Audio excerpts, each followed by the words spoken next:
Imagine it is the late 1970s. If you want to listen to music, you have two choices. You can sit in your living room tethered to a massive hi-fi system, or you can carry a 10-pound boombox on your shoulder, forcing every person within a 3-block radius to hear your playlist. We are told that Sony invented the Walkman to revolutionize music, but the truth is far more accidental.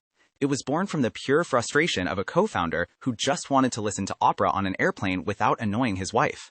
This is the story of how a clunky, modified tape recorder shattered our social boundaries and created the concept of a personal soundtrack. Before the Walkman, music was a shared, communal experience. After it, the world became a background movie, and we were all the stars of our own private films. We are going to look at the risky bet that almost bankrupted the project before it even launched. The year is 1978. Masaru Ibuka, the co-founder of Sony, is preparing for another long-haul flight. He loves opera, but his only option for high-quality audio is the Sony Pressman, a heavy, monorail tape recorder designed for journalists. It is bulky, it is heavy, and it is definitely not built for high-fidelity music. Ibuka approaches Norio Oga, the executive in charge of the tape recorder division, with a simple, almost selfish request. He wants a device that plays high-quality stereo sound but fits in a pocket. Oga and his team are skeptical. In the world of 1970s electronics, high quality meant big components. Shrinking a stereo player down to the size of a paperback book seemed like a technological impossibility. But when the co-founder asks for a toy for his travels, you do not say no.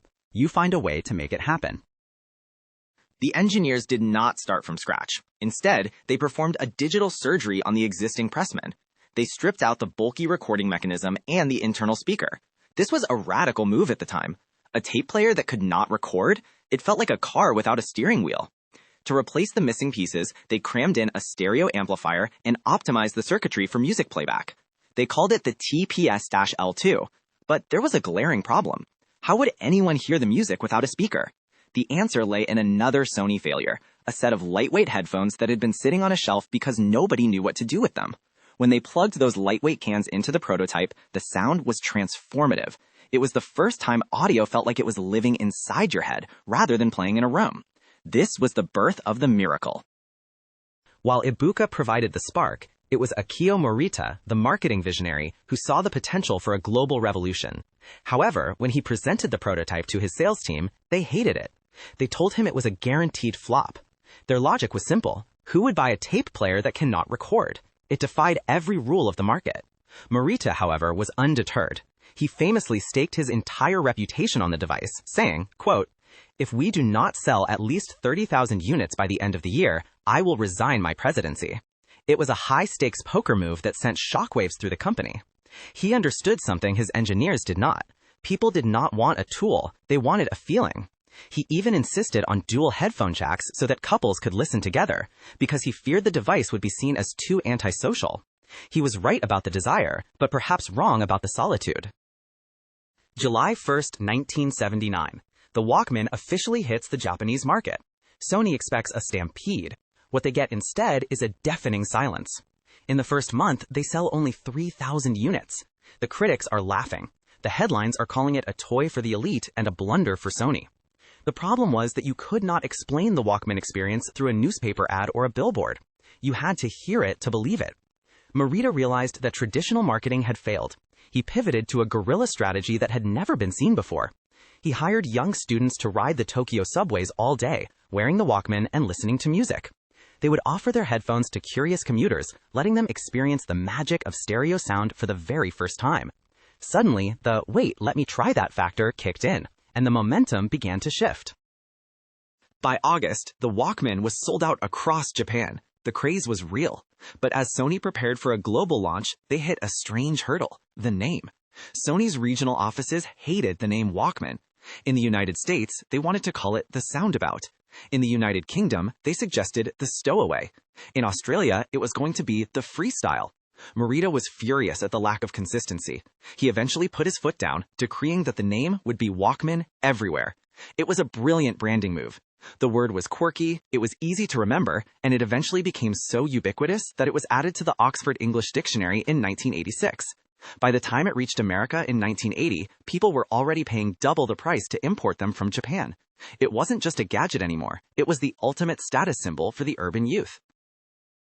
Through the 1980s, Sony dominated the world. They released hundreds of variations, the waterproof sports models, the solar-powered versions, and the legendary yellow professional series. The Walkman changed the way we designed cities and the way we ignored each other in public. However, the king of analog was slow to see the digital storm on the horizon. In 1984, Sony released the D50, the first portable CD player, or the Discman. It was another massive success, but the seeds of their downfall were sown in their own success. Sony became protective of their physical media formats.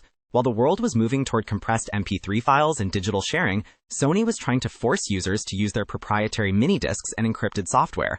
They were so busy trying to protect their record label interests that they left the door wide open for a small computer company in California called Apple. Sony eventually retired the cassette Walkman line in 2010 after selling over 200 million units. But the legacy of the blue box is everywhere you look today.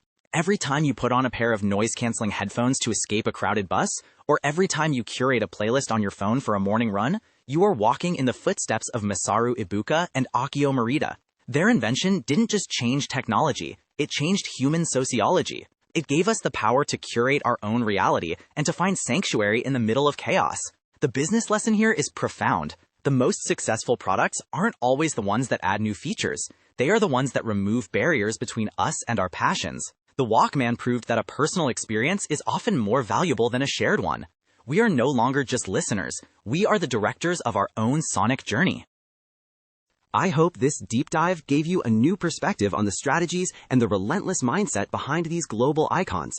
If you enjoy deconstructing business empires and tech legends in this tech archive style, make sure to hit that subscribe button and turn on all notifications. That way, you will never miss a new blueprint of history. For those of you ready to explore more boardroom coups and technological breakthroughs, I have handpicked 2 videos for you right here on the screen. Click one to keep watching. I will see you in the next one. Thanks for watching.